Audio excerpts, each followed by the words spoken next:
As we near the midnight hour, parties all over the area are in full swing, and CBS 3's Vittoria Woodill is ringing in 2016 in style. She went to an iconic building where tonight it's like Hollywood on the Schuylkill.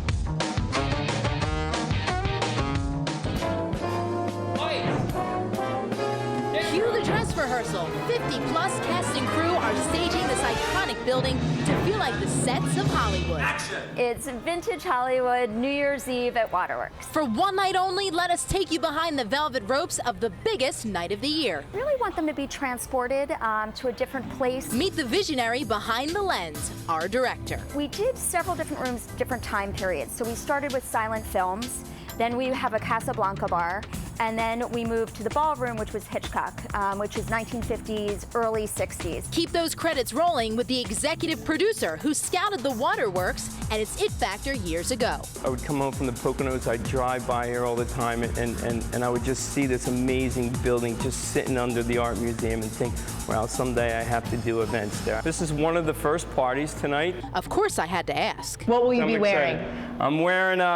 I will be wearing a black velour sport coat with an ostrich feather bow tie. Sure, guys and dolls will be dressed to the nines, and so will the food. We used edible gold glitter. This chef is costuming a pink champagne-flavored cake like a leading lady.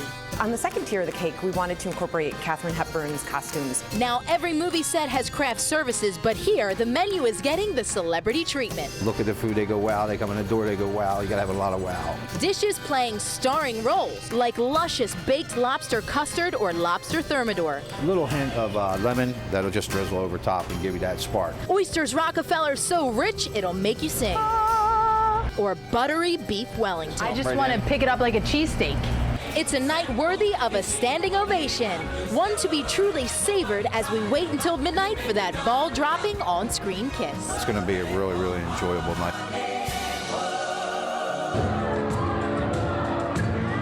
No need for a standing ovation because everyone here is on their feet. They are dancing. That's right, everyone. It is New Year's Eve. We are live, and we are getting decked out to the nines, celebrating Hollywood, celebrating vintage Hollywood, right over the Schuylkill River. Yuki, can you believe it? The balloons are ready. We're on our countdown.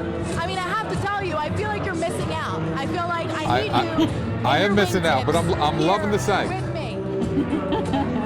She needs a date. Uh-oh.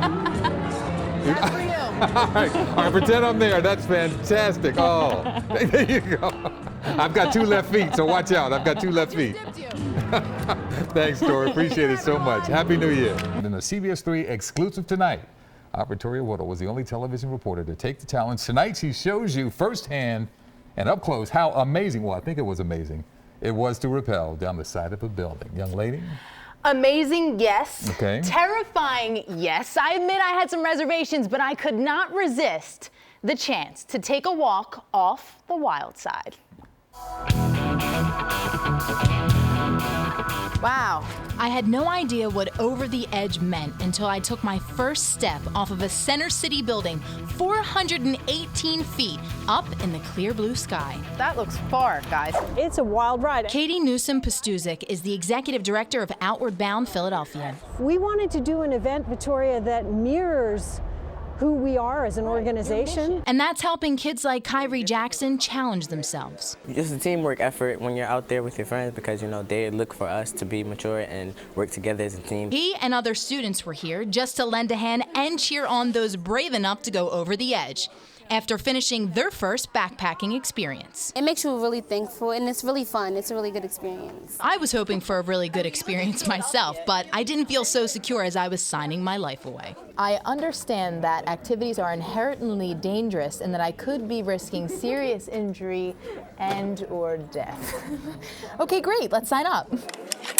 I was in great hands, though. Columbus, one of the safety guys, buckled me up. They said the straps were strong enough to hold a bus. Now it was time to head to the roof. I feel like I'm in the Eagles tunnel right now.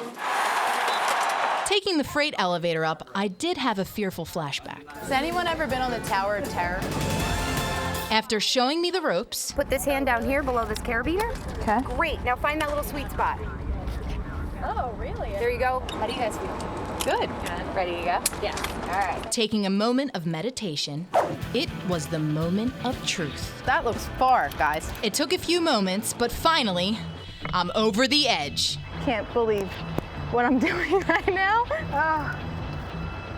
Guys, I'm at the 25th floor. Are you scared? Yes, I'm scared.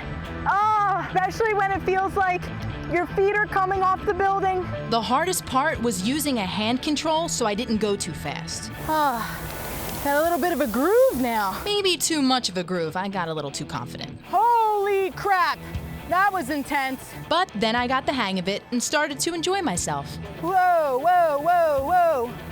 Oh, a spider. Well, that office looks like it could be cleaned a little bit. And 10 minutes after starting, the moment of victory. Oh my God. Get me down. No, just kidding. I just propelled down a 31-story building. This is how we go over the edge. Oh, now I'm all confident. Touchdown.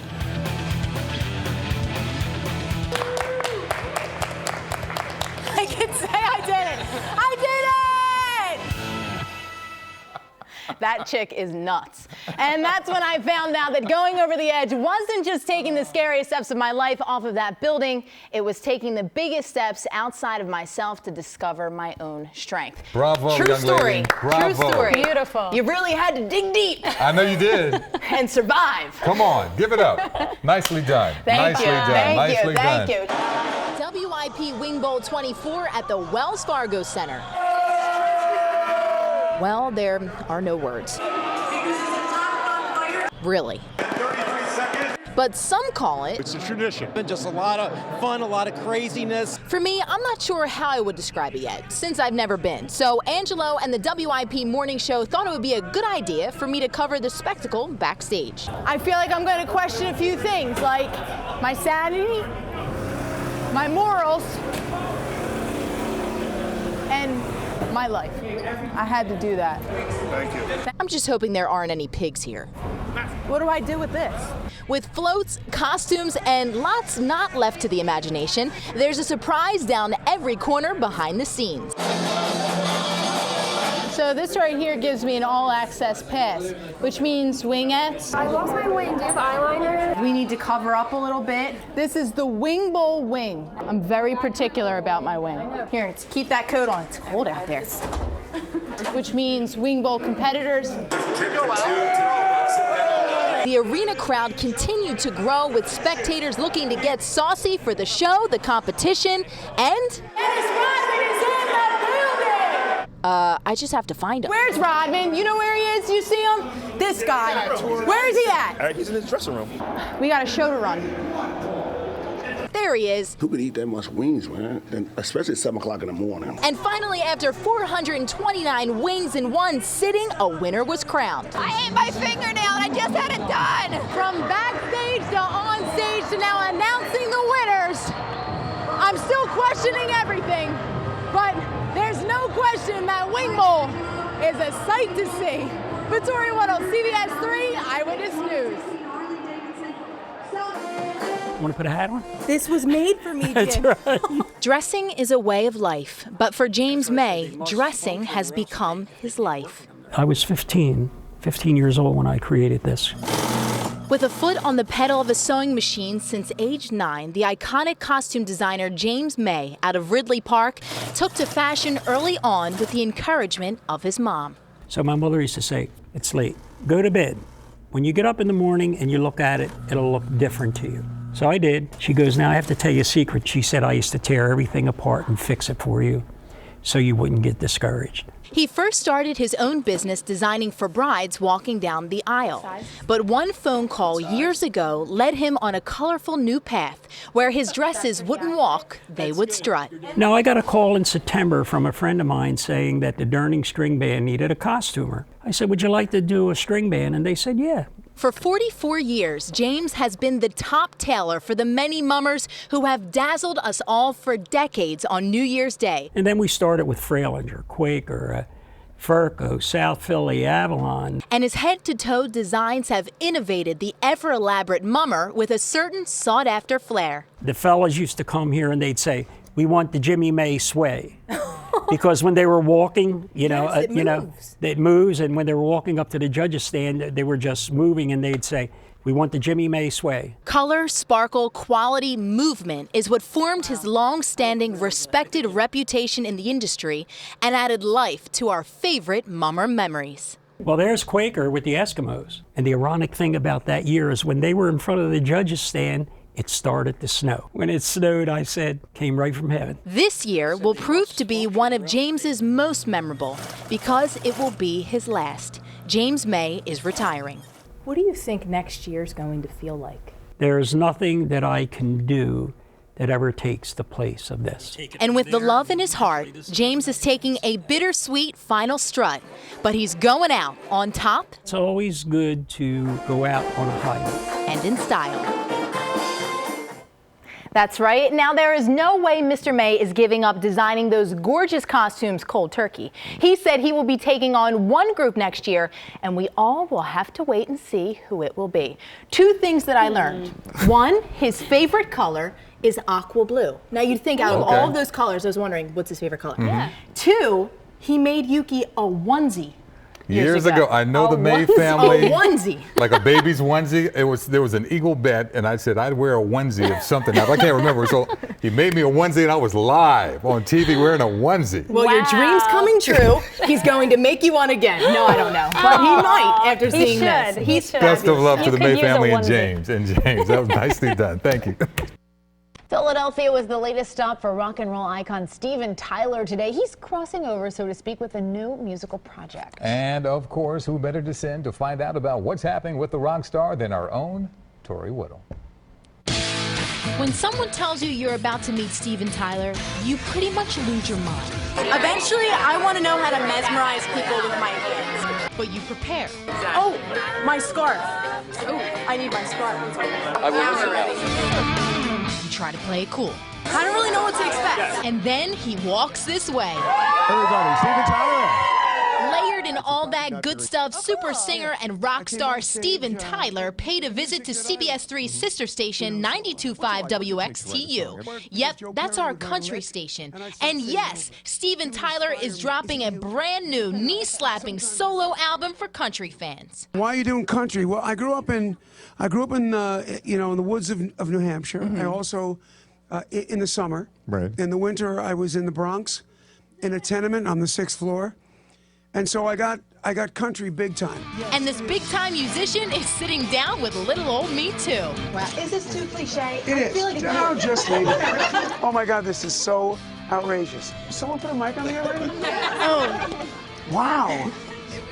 That's You didn't great. even feel a thing. No, I didn't even feel a thing. It seems like with this country album, it's like a fresh new start. Like you're breathing some brand new life. How does it feel? A breath of fresh air. You know, I follow my passion, and I move in on them fast. So he quickly moved into a house in Nashville and started writing. We're always just looking for that melody that she'll walk out of here and won't be able to forget. He's also a man of manifesting your dreams and going for it. And weird serendipitous things will happen, like you and I meeting right now.